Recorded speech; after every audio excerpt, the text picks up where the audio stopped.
Assalamualaikum warahmatullahi wabarakatuh. Alhamdulillahirabbil alamin. Qala Allahu ta'ala fi kitabihil karim. A'udzubillahi minasyaitonir rajim. Bismillahirrahmanirrahim. Wa ma khalaqnas samaa'a wal arda wa ma bainahuma la'ibin. Wassalatu wassalamu ala nabiyyina Muhammadin wa ala alihi wa ashabihi wa ummatihi ajmain. Sahabat sekalian, kita berjumpa lagi dalam program Islam Futuristik episode yang ke-65. Hari ini kita akan melanjutkan kajian kita terkait dengan alam jin yang kita sudah melakukan kajiannya dalam beberapa episode, tetapi kita ingin terus melengkapi sudut pandangnya supaya kita bisa memahami lebih jauh dan lebih komprehensif terkait dengan alam yang sangat kontroversial itu. Kita selalu melakukan kajiannya dalam dua sisi, yaitu yang pertama adalah bersumber dari dalam Al-Quran Al-Karim, dan yang kedua adalah bersumber dari kajian-kajian yang bersifat saintifik. Yang pertama terkait dengan Al-Quran, itu kita butuhkan untuk memberikan kepastian.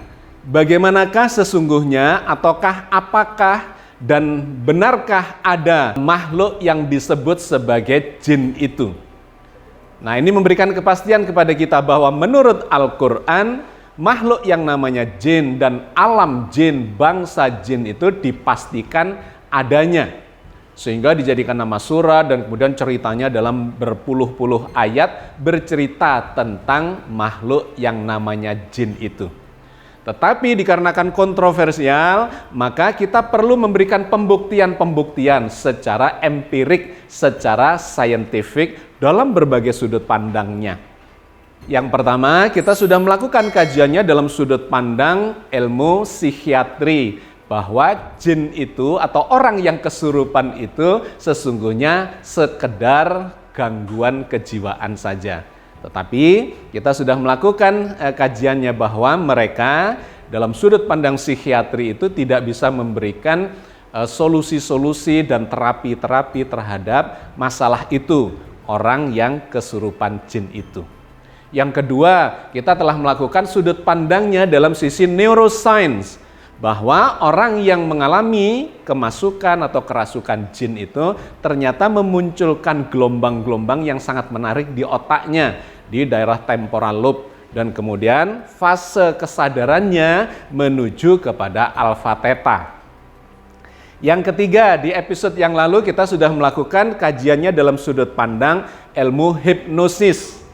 Ya, bahwa peristiwa kerasukan itu mirip dengan orang yang sedang dihipnosis, baik oleh manusia, dan kemudian kita menyimpulkan bahwa alam jin atau makhluk yang bernama jin itu juga bisa melakukan hipnosis seperti yang dilakukan oleh manusia itu kepada seseorang yang sedang mengalami kerasukan.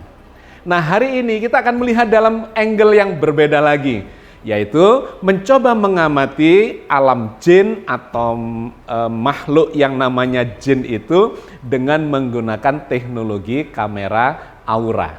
Tentu saja ini sangat menarik karena di sistem teknologi aura sendiri itu juga memunculkan kontroversi-kontroversi yang masih menjadi perdebatan, tetapi trennya orang semakin bisa menerima secara saintifik bahwa teknologi aura itu memang bisa memiliki informasi-informasi yang empirik, informasi yang saintifik tentang aras energi dari benda atau makhluk hidup yang diamati dengan menggunakan kamera aura itu.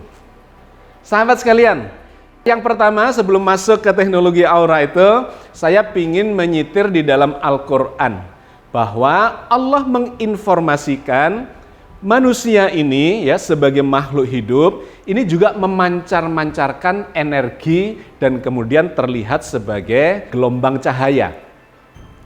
Kapan-kapan kita akan mengambil porsi yang lebih luas lagi untuk membahas itu, tetapi ada dua ayat yang ingin saya sampaikan secara ringkas dalam kesempatan ini untuk memulai kajian kita terkait dengan mengamati makhluk yang namanya jin dengan sudut pandang aura itu.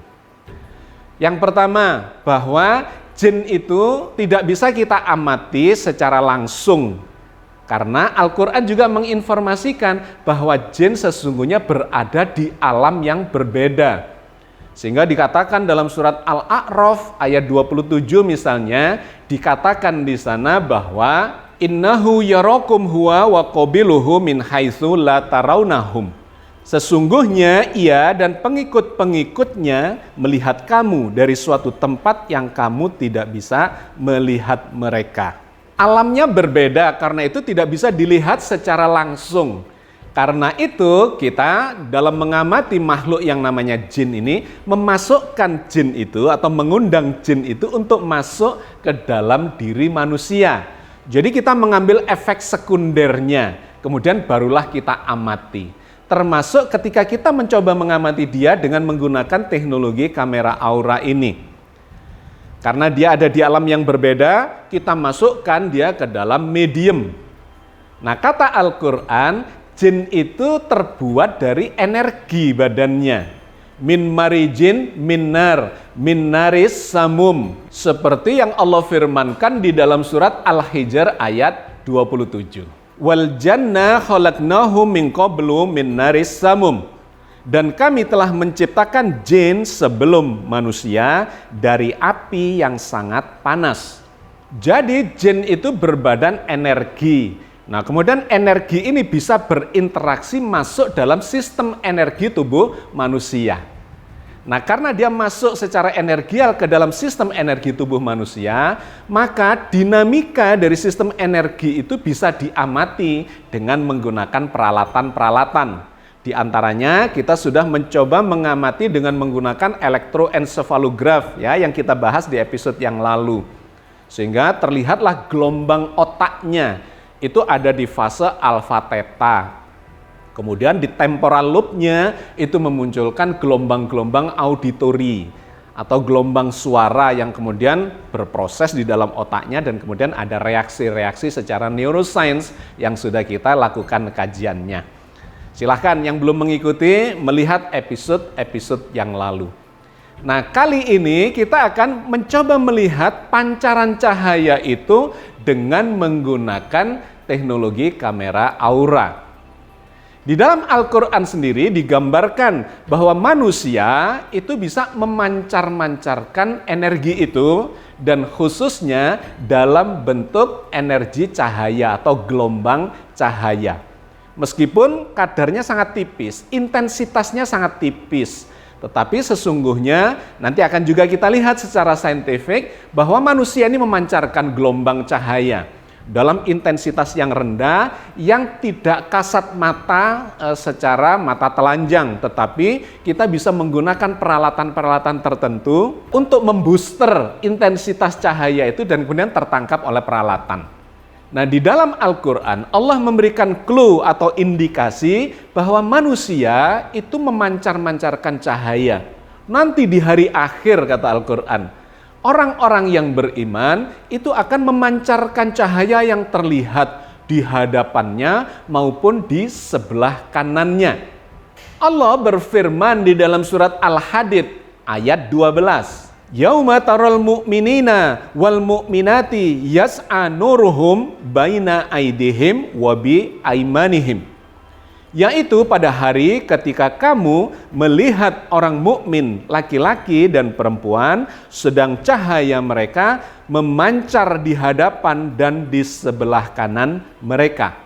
Orang beriman digambarkan memancarkan cahaya di hadapannya dan di sebelah kanannya. Sebaliknya di ayat yang berbeda, digambarkan orang yang jahat, orang yang ingkar, yang banyak dosa, dia akan kehilangan cahaya. Sehingga digambarkan wajahnya seperti tertutup oleh kepingan-kepingan malam yang gelap gulita. Allah berfirman di dalam surat Yunus ayat 27. Ka'annama ughsiyat wujuhuhum qita'am minal laili mudlima ulaika ashabun nar hum fiha khalidun. Seakan-akan muka mereka ditutupi dengan kepingan-kepingan malam yang gelap gulita. Mereka itulah penghuni neraka, mereka kekal di dalamnya. Sungguh sangat menarik ya, Al-Quran bercerita orang beriman itu akan kelihatan memancarkan cahaya pada hari nanti, di hari pengadilan itu. Yauma taral mu'minina wal mu'minati yas'a nuruhum baina aidihim wa bi aimanihim. Orang-orang yang beriman laki-laki maupun perempuan memancar-mancarkan cahaya di hadapannya dan di sebelah kanannya. Sedangkan orang yang jahat, banyak dosanya, ka'annama ughsiyat wujuhuhum qita'am minal laili mudliman. Wajahnya seperti tertutup oleh kepingan-kepingan malam yang gelap gulita. Poin penting yang ingin saya sampaikan adalah Al-Quran memberikan gambaran bahwa perilaku seseorang, baik dan buruk, itu akan terkonversi dalam bentuk gelombang cahaya yang akan terpancar sekarang maupun nanti.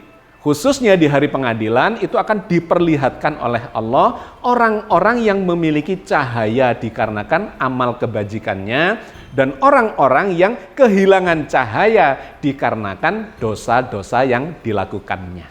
Nah, ayat-ayat ini sangat menarik ketika dikaitkan dengan teknologi aura itu.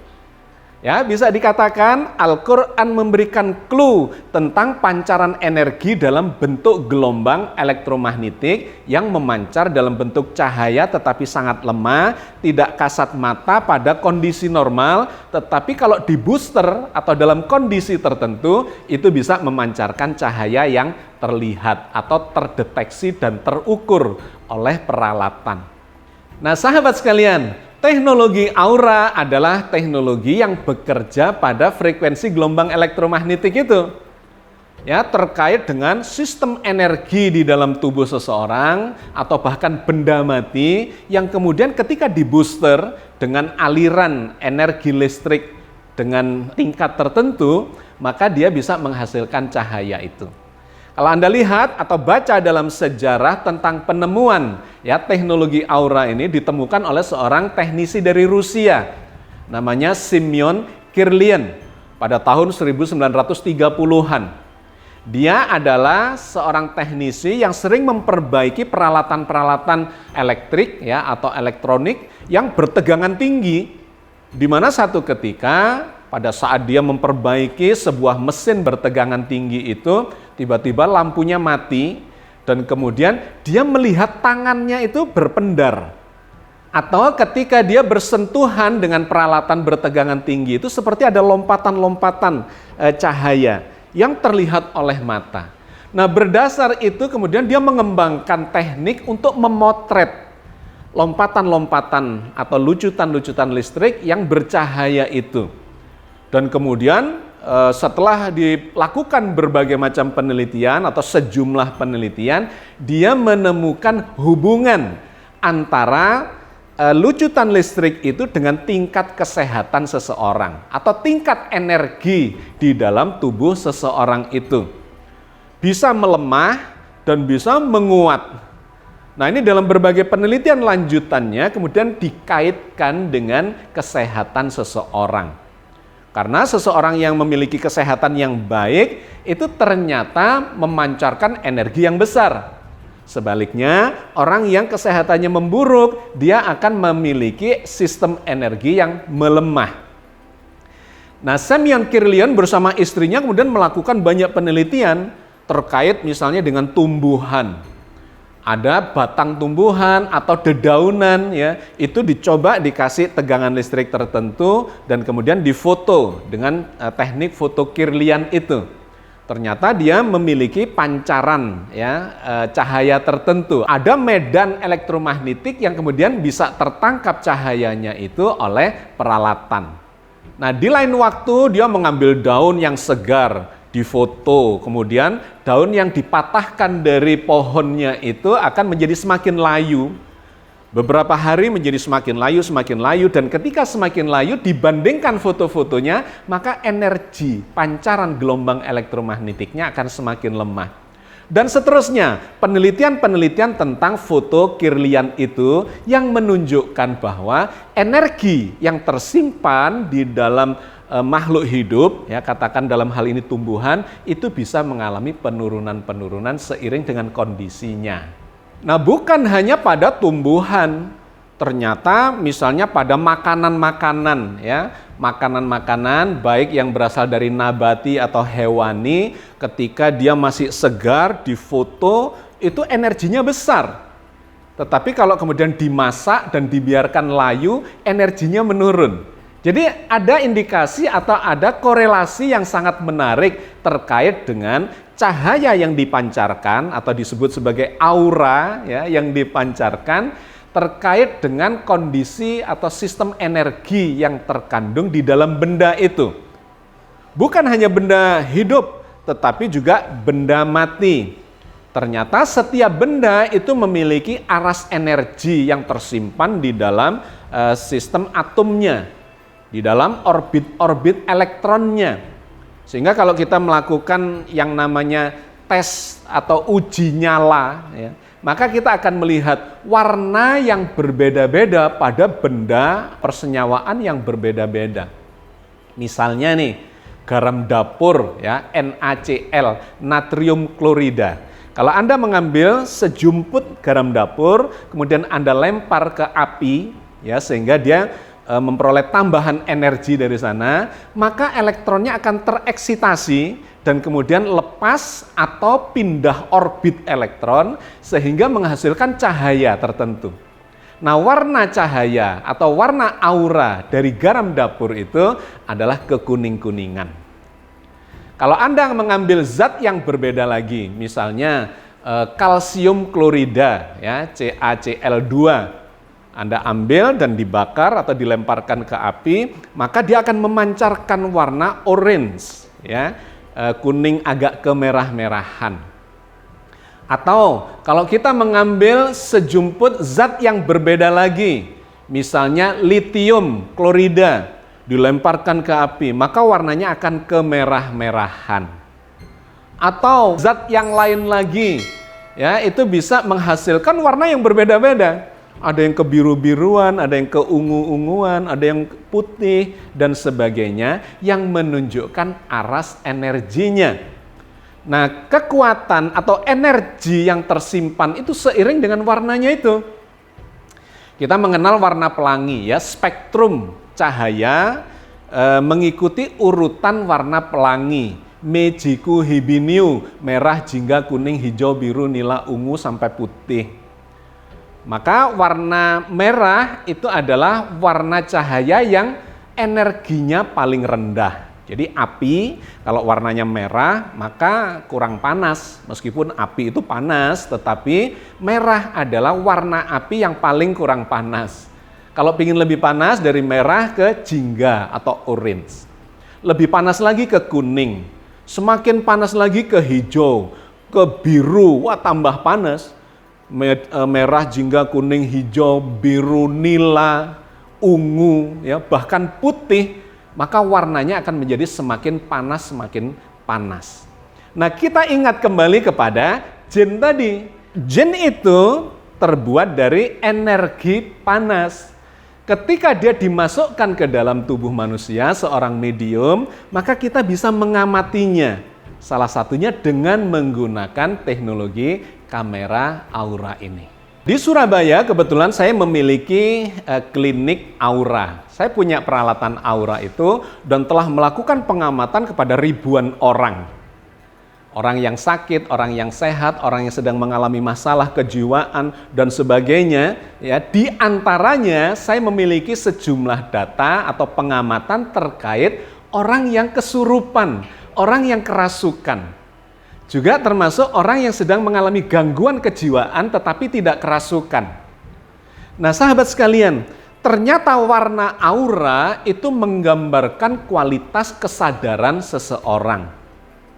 Kalau dia sedang dalam kondisi yang seimbang, yang netral, yang homeostasis, ya, keseimbangan kesehatannya bagus di dalam tubuhnya, baik secara fisikal dan kemudian kaitannya juga dengan psikis, ya, kejiwaan, maka dia akan memancarkan cahaya yang warnanya berenergi tinggi mengarah ke arah putih. Tetapi kalau dia mengalami ketidakseimbangan di dalam energi tubuhnya, maka dia akan menurun mengarah ke arah warna merah. Jadi persis seperti api yang tadi saya gambarkan. Dari yang paling rendah, merah, jingga, kuning, hijau, biru, nila, ungu, sampai putih. Nah, menarik sahabat sekalian, seseorang yang sedang mengalami emosi tinggi, stres, depresi, gelisah, khawatir, dan sebagainya terkait dengan emosi yang memburuk, maka warna auranya itu akan menurun, jatuh ke arah warna yang berenergi rendah, yaitu ke arah merah. Jadi kalau Anda sedang emosi, dilihat di depan kamera aura ini, maka Anda akan memancarkan warna ke arah merah. Bahkan semakin memburuk, merahnya itu menjadi lebih gelap ya, merah tua. Tetapi kalau kemudian membaik kondisinya, merahnya menjadi lebih muda, ke arah merah muda, dan kemudian semakin terang, bergeser warnanya ke arah merah, jingga, kuning, hijau, biru, nila, ungu, sampai putih. Orang yang sabar, orang yang sedang dalam kondisi ikhlas, tenang ya, situasi kejiwaannya bagus dan kesehatannya juga bagus ya, karena ada kaitan antara jiwa dan badan itu, maka akan terlihat warnanya bergeser ke arah warna yang tinggi. Nah, sahabat sekalian, kapan-kapan kita membahas lebih jauh tentang itu. Poinnya hari ini yang ingin saya sampaikan adalah seseorang yang sedang mengalami masalah emosional, dilihat di depan kamera aura, warnanya akan menuju ke arah merah. Demikian pula orang yang kerasukan jin, dan kemudian dia sedang emosi, itu akan memancarkan warna-warna yang ke arah merah. Tetapi ada orang yang kerasukan dalam kondisi trans, ya, dalam kondisi deep trans, itu ternyata warna auranya menuju kepada warna aura yang ungu gelap. Ini berkali-kali saya mencoba melihat orang-orang yang sedang mengalami kondisi deep trance dan kerasukan, ya, itu akan menuju ke arah warna itu. Kenapa? Dikarenakan alat ini mendeteksi orang-orang yang gelombang otaknya sedang menuju pada alfa theta, ya, dia dalam kekhusyuan atau di dalam kesurupan atau menuju pada tidur, itu akan masuk ke gelombang alfa theta dan warnanya itu akan memancarkan warna ungu. Tetapi ungunya itu akan berbeda-beda. Ada ungu yang ringan, yang terang, dan ada ungu yang gelap. Semakin gelap, maka itu menunjukkan kondisi yang semakin tidak baik. Orang-orang yang kerasukan itu menuju ke arah warna ungu gelap. Nah, saya sudah membuktikan, ternyata orang-orang yang dilihat dengan kamera aura ini masuk ke warna ungu, dia sedang memasuki ke arah alfa theta dan semakin gelap, maka menunjukkan kepada kondisi yang kerasukan jin itu.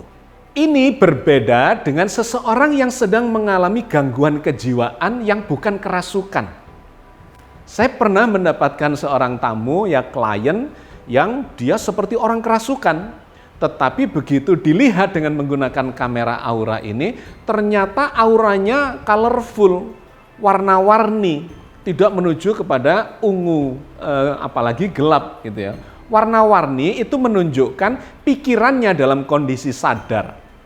Dia dalam kondisi sadar meskipun kelihatannya seperti orang yang kerasukan.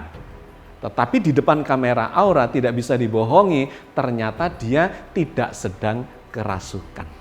Jadi sahabat sekalian, saya cuma ingin menunjukkan kepada Anda semua bahwa seseorang yang mengalami kerasukan itu bisa dilihat dari berbagai sudut pandang. Satu, bisa secara mistis, ya. Orang-orang yang mungkin memiliki ilmu tertentu bisa melihat orang ini sedang kerasukan secara mistis. Yang kedua, secara saintifik dengan menggunakan peralatan kedokteran elektroensefalograf bisa diketahui. Yang ketiga, dalam pendekatan hipnosis. Dan yang keempat, ternyata bisa dilihat dengan menggunakan kamera aura. Oke, sahabat sekalian, saya kira kita cukupkan kajian kita sampai di sini untuk memberikan gambaran tentang bagaimana memahami dunia jin, makhluk jin dengan pendekatan secara saintifik itu. Mudah-mudahan sedikit yang kita bahas ini memberikan manfaat, hikmah, dan pencerahan tertentu kepada kita semua tentang makhluk yang katanya Al-Quran pasti adanya, yaitu bangsa jin, tetapi masih menjadi kontroversi dalam sudut pandang empirik atau saintifik. Billahi taufik wal hidayah. Assalamualaikum warahmatullahi wabarakatuh.